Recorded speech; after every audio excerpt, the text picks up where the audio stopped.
ሰበር ዜና ኢትዮጵያ ኤርትራ ላይ እርምጃ እንደምትወስድ አስጠነቀቀች። ኢትዮጵያ ለሁለተኛ ጊዜ በኤርትራ ላይ ለተመድ በላከችው ደብዳቤ ክስ አሰምታለች።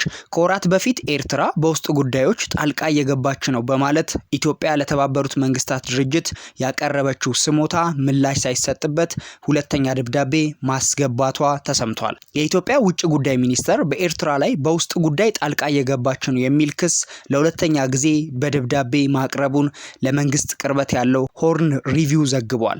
ከአራት ወራት ገደማ በኋላ ለሁለተኛ ጊዜ ለመንግስታቱ ድርጅት የገባው ደብዳቤ ኤርትራ የኢትዮጵያ መንግስት ተፋላሚዎችን በማስታጠቅና ከህወሓት ጋር በማበር የሚከስ ነው። ለተባበሩት መንግስታት የተላከ ደብዳቤ ኤርትራ ታጣቂዎቿን በማስታጠቅ ኢትዮጵያን በማተራመስ ላይ ተጠምዳለች በማለት ይከሳል። ይሁን እንጂ ኤርትራ የትኞቹን የታጠቁ ኃይሎች እንደምታስታጥቅ ደብዳቤው በስም ጠቅሶ ያቀረበው ዝርዝር መረጃ የለም። በአሁኑ ወቅት የተለያዩ አካባቢዎች ከመንግስት ጋር የሚፋለሙ የታጠቁ ኃይሎች ያሉ ሲሆን የአማራ ፋኖ ኃይሎች እና የኦሮሞ ነጻነት ሰራዊት ኦነግ ሸኔ ዋናዎቹ ናቸው። ምንም እንኳን በግልጽ በደብዳቤው ላይ ባይገለጽም ኤርትራ የፋኖ ኃይሎችን እንደምታስታጥቅ በኢትዮጵያ መንግስት ባለስልጣናት በኩል በተለያዩ አጋጣሚዎች ይገለጻል። የክስ ደብዳቤው ኤርትራ የፕሪቶሪያ የሰላም ስምምነትን ለማፍረስ ከህወሓት ጋር በአጋርነት እየተንቀሳቀሰች መሆኑን ይገልጻል። ኤርትራ ከህወሓት ጋር የጀመረችው ግንኙነት ስምምነቱን ከማፍረስ ባሻገር የኢትዮጵያ ሉዓላዊነትን ከመጣስ የዘለቀ መሆኑን ደብዳቤው ተመላክቷል። ኤርትራ ከዚህ ቀደም ኢትዮጵያ ለመንግስታቱ ድርጅት ባስገባችው ደብዳቤ ለቀረበባት ክስ በሰጠችው ክስ በኢትዮጵያ ውስጥ ግጭት እጄ የለበትም ማለቷ ይታወሳል። ኤርትራ ታጣቂ ኃይሎችን በማስታጠቅም ይሁን የፕሪቶሪያውን ሰላም ስምምነት በማስተጓጎል ምንም አይነት ሚና እንደሌላት በማስታወቂያ ሚኒስትሯ የማገብረ መስቀል በኩል ገልጻ ነበር።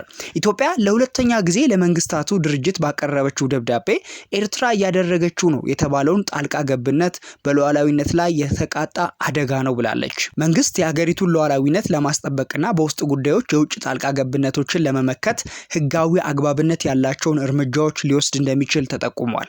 ምንም እንኳን ኤርትራ በኢትዮጵያ ውስጥ ግጭቶችን እጅ የለበትም ብትልም በተለይ ከህወሓት ጋር የጀመረችው ግንኙነት በተናጠል ድንበር እስከ መክፈት የዘለቀ ሆኖ ታይቷል። የህወሓትና ኤርትራ መንግስት የሚዲያና የፕሮፓጋንዳ ሰዎች ስም የጀመረው ድምዶ የተሰኘው ግንኙነት በህዝብ ለህዝብ ግንኙነት ሽፋን እየተሳለጠ መሆኑ ይነገራል። በዚሁ የህዝብ ለህዝብ ግንኙነት በተባለው ዝምዶ ወይም ጥምረት የኢትዮ ኤርትራን ድንበር መከፈቱ የኢትዮጵያን ሉዓላዊነት እስከ መጣስ የዘለቀ ነው።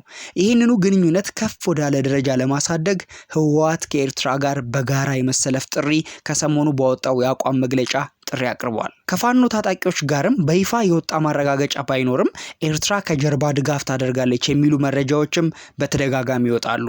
ምንጭ አንዳፍታ.com